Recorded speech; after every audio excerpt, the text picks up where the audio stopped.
인류의 어제와 오늘을 등대마냥 밝히고 민족의 밝은 내일을 비춰주는 문자.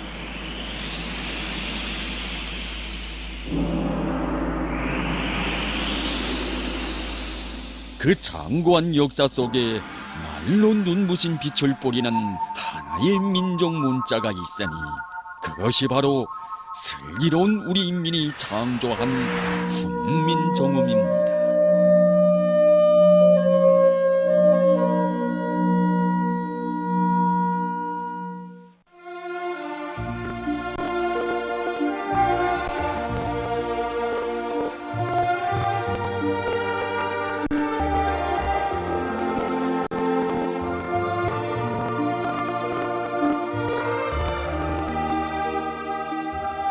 세상을 둘러보면 한 나라 안에서도 서로 다른 언어가 존재하고 또 고유한 자기의 민족어를 가지지 못해 다른 나라의 말과 글을 쓰고 있는 나라들도 적지 않습니다. 그러나 우리 조선 민족은 언어도 하나, 문화도 하나라는 노래의 가사에도 있지만 유구한 세월 단일 민족의 혈통을 변함없이 지켜오고 있습니다. 남달리 민족성이 강한 우리 인민의 이러한 바탕에 그 뿌리를 두었기에 우리 글자 훈민정음의 역사도 줄기차게 이어져 올 수 있었습니다.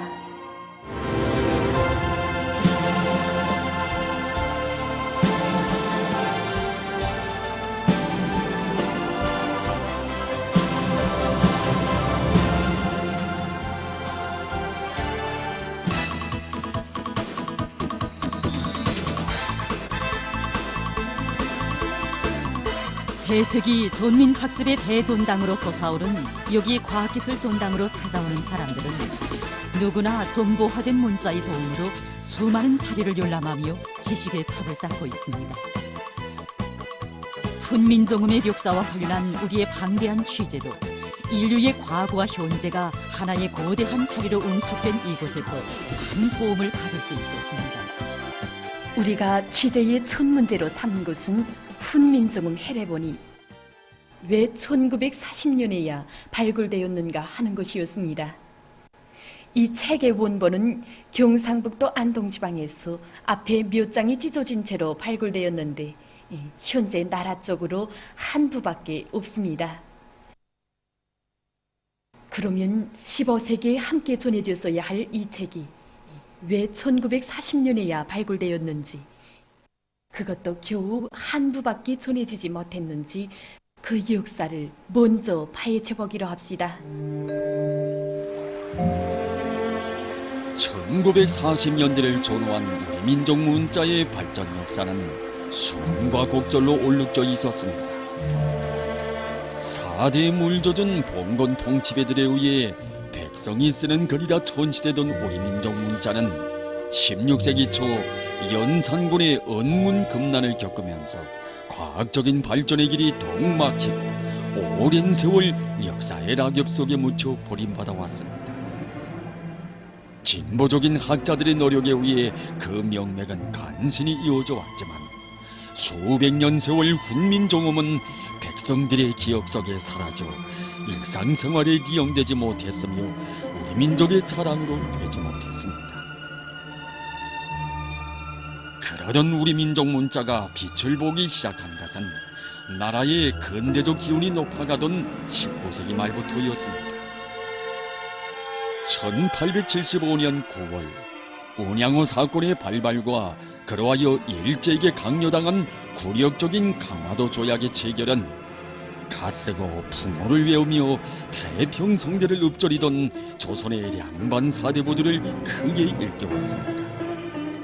하여 조선 봉건 정부 안에는 근대적 발전의 길을 열어 나라의 힘을 키워야 한다는 경향이 지배하기 시작했으며 1884년 갑신정변에 이어 1894년 혁신 관료들에 의한 가보개혁이 실시됐습니다. 김홍집을 수위로 한 혁신 정권은 외세 간섭을 배격하여 위기에 처한 나라의 자주권을 수호하는 길에 들어섰으며 바로 이 시기에 우리 민족 문자 훈민정음을 갱생利用하려는 많은 국가적인 조치들이 시행되어 국가공문서와 교과서들이 국한문으로 편찬 출판되는 사변들도 일어났습니다. 역사의 이러한 흐름을 타고 애국적인 지식인들이 벌린 국문운동의 영향력은 대단히 컸습니다. 이 시기에 국문운동을 일명 주시경의 국문운동이라고 하는데, 이것은 그가 우리말과 구를 연구 정리하고 보급하는 데서 남긴 공적이 아주 컸기 때문입니다. 황해도 봉산 사람인 주시경은 일제의 조선어 말살 책동에 맞서 조선 봉건정부안에 조직된 국문연구소에서 중심적인 인물로 활약하면서 국문과 관련한 많은 책들을 저술하였습니다. 그는 학교에서만이 아니라 야학과 강습소들에서도 우리말과 구를 사랑하고 바로 알기 위한 정신을 심어줬는데, 조선어 과목교재를 늘 푸른 보따리에 싸가지고 다니다 보니 그에게는 주보따리라는 별명까지 붙게 되었습니다. 그만큼 주시경은 아주 열정적이고 애국적인 이런 지식인이었습니다.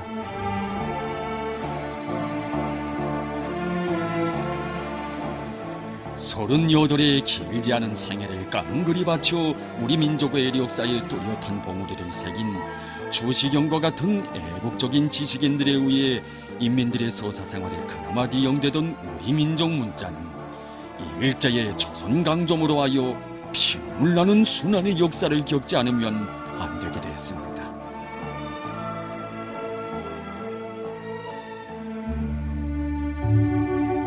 평양시 중구역에 자리 잡고 있는 이 집에서는 국립교양악단 단장으로 오랜 기간 일해온 김연규 선생이 살고 있습니다. 팔순을 바라보는 오늘도 선생은 우리나라의 이름난 음악가들에 대한 책을 집필하고 있는데, 그의 가정은 조선어와도 깊은 인연을 맺고 있었습니다.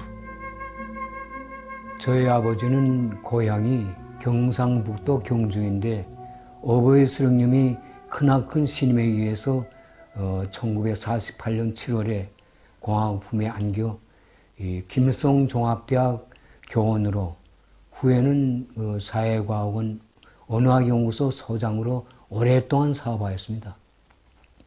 그리고 말년에는 보면 위대한 연규 선생의 아버지의 이름은 김병재. 그의 한생은 조선 어학사의 갈피에 오늘도 새겨져 있습니다. 어버이 수령님과 위대한 장군님의 품에 안겨 각별한 사랑과 믿음을 받아 안으며 어학자로서의 가장 감 높은 삶을 누린 김병재 선생의 한생은 일제의 식민지 순환의 시기로부터 흘러온 우리 민족의 산역사이기도 했습니다. 일제 강점 시기에는 조선어학회 성원으로 활동했고, 해방 후에는 남조선에서 우리 말과 글을 연구해 보려고 무진 애를 썼습니다. 그러나 민족의 얼이 살아 숨쉬는 참된 우리 말과 글을 연구해 보려는 그 꿈은 정시 이룰 수 없었습니다. 해방 전 김병재 선생이 망라되었던 조선어학회의 활동사는 망국의 비온 속에서도 조선의 말과 글을 지켜 싸운 애국적인 지식인들의 의로운 장구와 더불어 민족사의 한 페이지를 새기고 있습니다.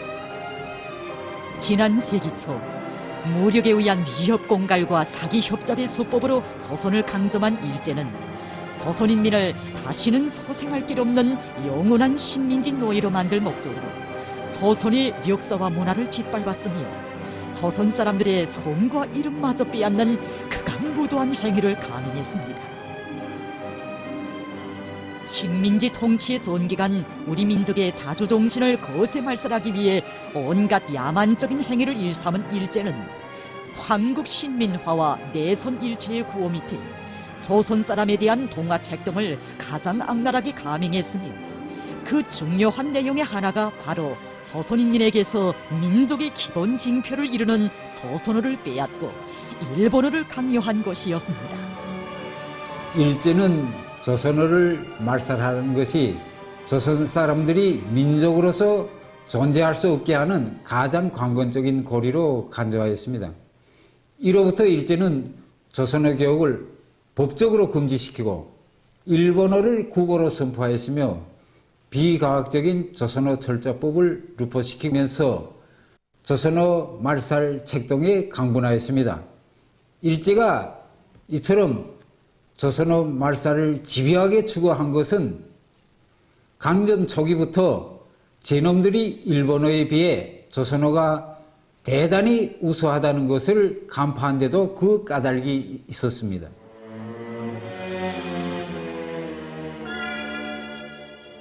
당시 일제의 오용학자였던 가나자와 쇼사부르란 자는 자기의 글에서 조선에는 언문이라는 알파벳식의 훌륭한 표문자가 있다. 이것들은 아이우에오를 구별하고 여음을 구별하며 이미의 삼내음도 구별하기 때문에 한자음을 비롯하여 가나츠까이는 모두 발음대로로서 조금도 불편이 없다. 게다가 입말과 글말의 구별도 거의 없다고 해도 될 정도인데 금후 이 신영토에 있어서 크게 발전하려고 하는 일본어의 현상은 어떠한가라고 하면서 하나의 표준 문법이 없고 표준 자소가 없이 사분오열되어 있는 자기 나라 일본글의 실태를 두고 개탄을 금치 못했습니다.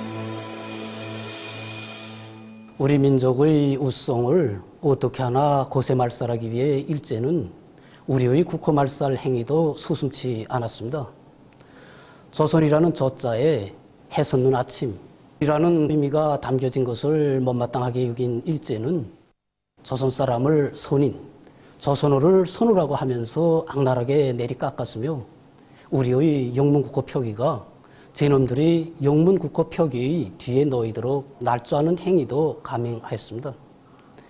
일제가 내둔 내손 일체의 내손은 단순히 일본과 조선을 의미하는 것이 아니라 그 밑바탕에는 우리 민족에 대한 오만무례한 대조선 식민지관이 깔려 있습니다. 놈들이 이러한 책동에 맞서 당시 조선어학회 성원들은 그 음흉한 속심을 까발킨 굴들을 출판물에 실어 대중을 계몽시켰습니다.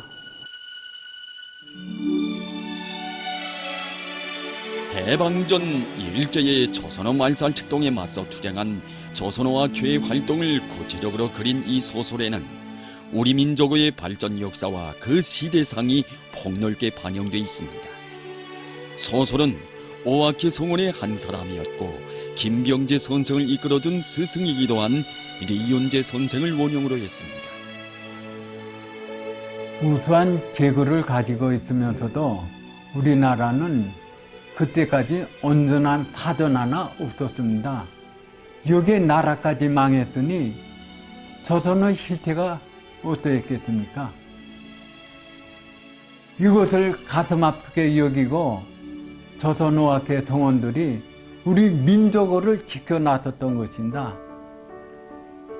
조선어학회는 사전 편찬을 기본으로 내세우고 우리 글을 널리 사용하도록 하기 위한 한글이란 잡지를 발간했는데 여기서 저희 외할아버지 리은재가 그 잡지 편집과 발행을 맡아 했습니다. 리극로, 리윤재, 정열모, 한징, 리만규를 비롯한 조선어학회 성원들은 나라가 망한 지도 수십 년이고 말과 문자의 표기에서 통일적인 표준으로 삼을 만한 것도 변변하지 못한 형편에서 간고하고도 방대한 사업을 시작해야 했습니다. 생활난과 자금난이 겹쳐들고 일제의 악랄한 탄압을 예견해서 원고도 2부씩 만들어 가지고 다니자니 그 고생이란 이루 말할 수 없었지만 그들의 불타는 애국심에 의해 막돌처럼 버림받던 조선어 낱말들은 마침내 보물처럼 모여 하나하나 사전에 오르게 됐습니다. 1940년대 들어서면서 항일혁명 투쟁의 직접적 역량과 민족 재생에 높아가는 기운에 발맞춰 더욱 힘있게 전개되는 조선어학회의 이러한 활동을 눈에 든 가시처럼 여겨오던 일제는 1942년 10월 조선어학회 사건이라는 것을 조작했습니다. 조선어학회 사건은 일제의 비밀경찰이 함흥 용생여자고등학교의 두 여학생이 조선어로 조선독립과 백산에 대한 이야기를 주고받는 데 주의를 돌려 미행하던 중 수색 과정에 한 여학생이 일기장에서 우악회 성원인 고등학교 정태진 교원이 1호를 쓰는 학생을 처벌하였다라는 구절을 보고 그것을 구실로 우악회 핵심 성원과 관계자 80여 명을 검거 구속한 사건을 말합니다. 일제의 야수적인 만행으로 리윤재, 한증을 비롯한 우학자들이 감옥 안에서 숨을 거두었는데 마지막 순간까지 조선민족의 기계를 가시한 이들의 투쟁은 멸망에 이른 일제를 전율케 하였습니다.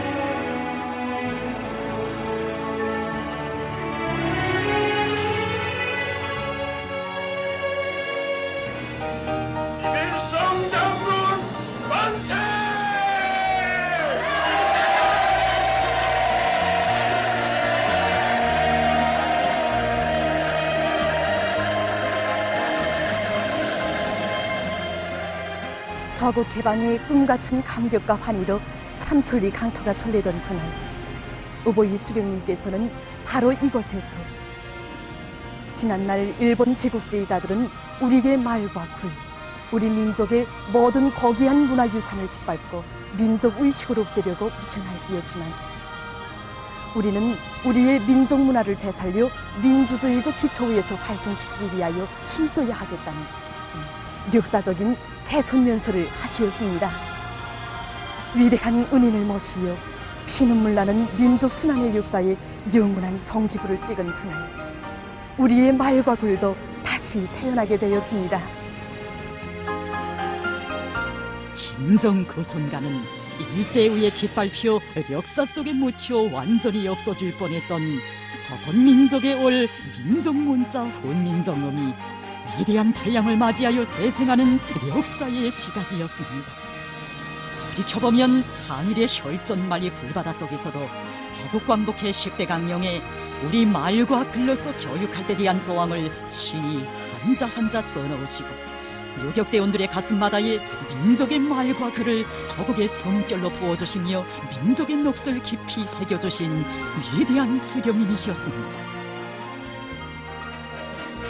항일혁명 투사 500명 동지는 오보이 수령님의 품속에서 배움의 첫걸음을 떼던 그 시절을 회상해서 이렇게 썼습니다. 학습장의 첫 장을 펼치니 거기에는 각야에서부터 하야에 이르기까지 우리 글자와 하나에서 10가지의 숫자가 깨끗한 글씨로 적혀 있었다. 나는 학습장을 받아들자 위대한 수령님께서 적어주신 그 글씨를 익혀가며 500명이라는 내 이름자를 몇 번 거듭 외우고 써보면서 가슴을 들먹이었다. 500명 동지만이 아니라 난 놓고 기억자도 모르던 이 나라의 수많은 청년들과 소년들, 여성들 누구나 오보이 수령님의 품속에서 우리 글을 배우며 민족을 알고 혁명가로 성장하여 일제를 접으시고 조국 해방의 성목을 안아올 수 있었습니다.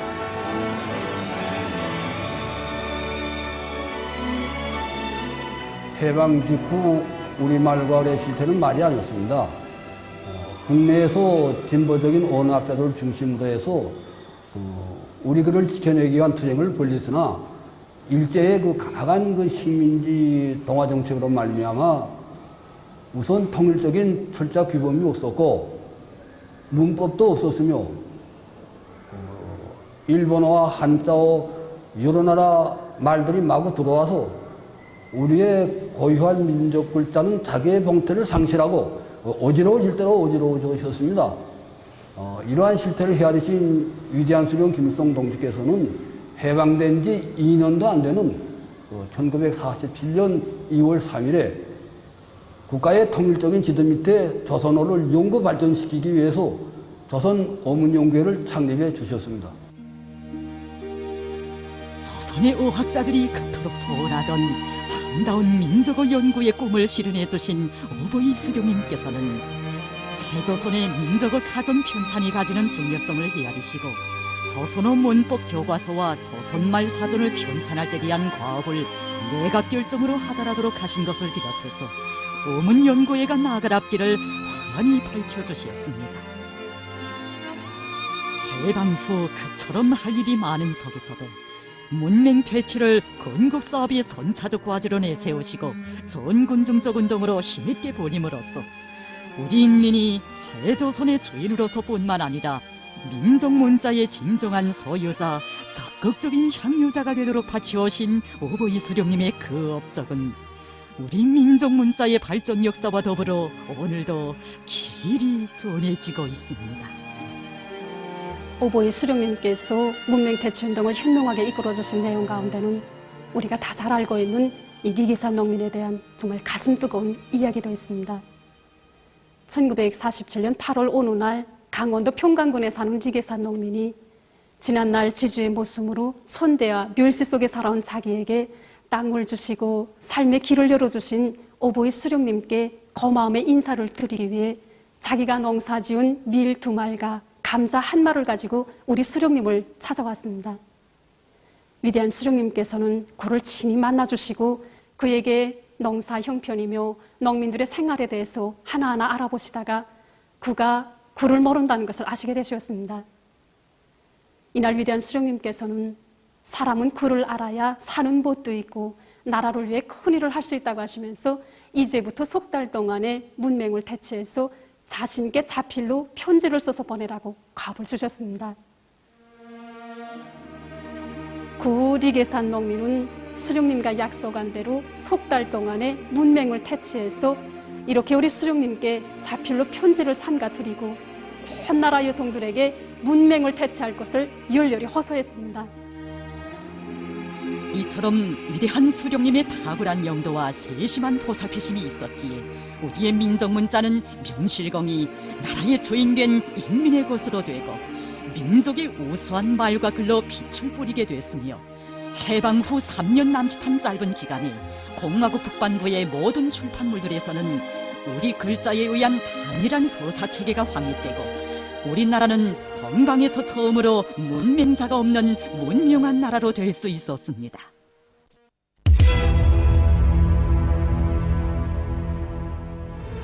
(3년간의) 가열한 조국 해방 전쟁이 끝난 후 나라의 실태는 참으로 어렵고 복잡했습니다.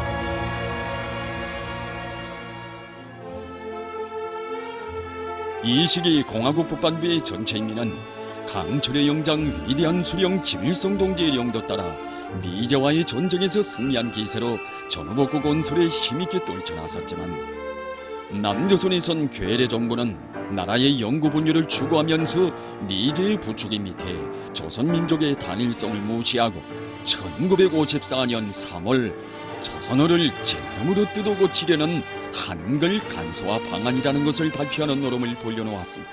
한글 간소화 방안이라는 것은 19세기 말 20세기 초 미국 선교사 놈들이 만들어낸 성경책의 철자법대로 소리 나는 대로 적자는 것인데 이렇게 되면 우리말의 단어 형태가 고정되지 않고 유창한 발음법도 다 흐트러지고 맙니다. 우리말의 받침소리 글자가 20여 개 있는데 10개로 간소화해서 쓰자는 것인데 이것은 철저히 비과학적인 것이고 반인민적이며 반동적인 방안인 것입니다. 당시 남조선 괴뢰는 한글 맞춤법이 괴이하니 개량해야 한다고 하면서 미제의 부추기 밑에 우리 민족의 귀중한 언어유산을 말살하고 조선어의 우수성을 말아먹는 대로 나가려고 했습니다. 조성된 정세를 통찰하신 위대한 수령님께서는 비범한 예지로 조선인민의 언어적 통일을 파괴하고 우수한 조선어를 말살하며 외래어가 범람하도록 하려는 미제의 꿰매에 넘어간 남조선 당국의 반민족적 입장을 까발키시고 그를 반대하는 투쟁에 전체민을 불러일으키시었습니다. 위대한 수령님께서는 남조선 괴뢰들의 책동을 저지 파탄시키기 위한 투쟁을 현명하게 조직 영도하시면서 조선어의 순결성을 고수하고 우리 글의 철자법 원칙을 옳게 정하는 문제도 명철하게 밝혀주셨습니다. 위대한 수료님께서는 조선어문 연구의 창립 당시 이미 상용 한자 지존과 우리 글을 가로 쓰는 문제, 그리고 철자법 원안 작성을 그해 말까지 완성할 때 대한 가업을 제시해 주셨습니다. 그런데 당가업가의 중요 직책에 박혀있던 일부 불순분자들은 이 가업을 집행한다고 하면서 비과학적인 문자 개혁안을 만들어내어 그대로 내려먹임으로써 얼마 안 되는 언어학 용량을 분산시켜 놓아 이 가업이 제대로 집행되지 못하고 있었습니다. 이러한 실태를 구체적으로 요약하신 위대한 수료님께서는 1947년 12월 26일에 한 해 사업을 결속하고 새해 사업을 설계하셔야 할 그 바쁘신 가운데서도 김일성 종합대학 역사문학부 교원들과 역사적인 담화를 하셨습니다.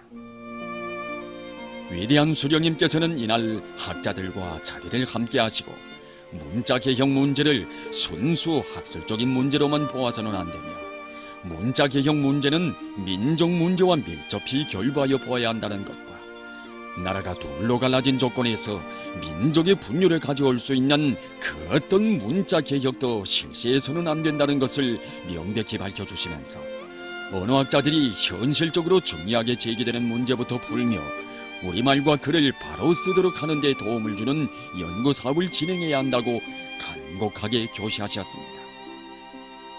위대한 수령님께서는 그 후에도 여러 기회에 조국 통일과 나라의 과학문화 발전에 지장을 주고 인민들의 언어 생활에 혼란을 조성할 수 있는 문자 개혁 책동을 단호히 배격하심으로써 우리의 고유한 민족 글자가 자기의 순결성을 고수하고 찬란한 빛을 뿌릴 수 있게 해주셨습니다.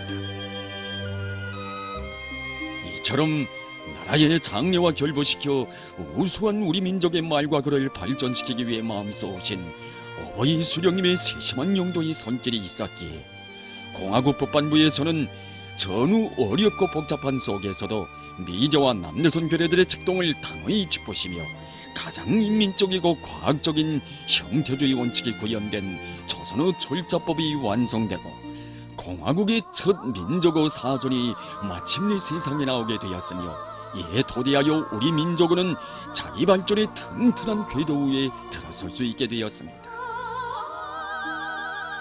우리 민족의 소중한 말과 글을 지키고 빛내는 길에 어버이 수령님께서 기울여 오신 그 하많은 이야기들을 우리는 다 전하지 못합니다. 그러나 이 나라의 지명 하나, 꽃나무 이름 하나에도 평양문화호라는 부름에도 위인의 숭고한 민족애가 깃들어 있음을 영원히 잊지 말아야 할 것입니다. 우리의 말과 글을 지키는 길에 바쳐진 애국의 녹슬 후세들의 가슴속에 길이 새겨주시고 민족적인 모든 것에 그처럼 크나큰 뜻과 정을 기울이신 어버이 수령님과 위대한 장군님, 위대한 수령님들 그대로이신 또 한 분의 위인을 높이 모시어 오늘 우리 민족의 귀중한 문화유산들은 사랑하는 우리 조국의 이름과 더불어 누리에 더욱 찬연한 빛을 뿌리는 것 아니겠습니까?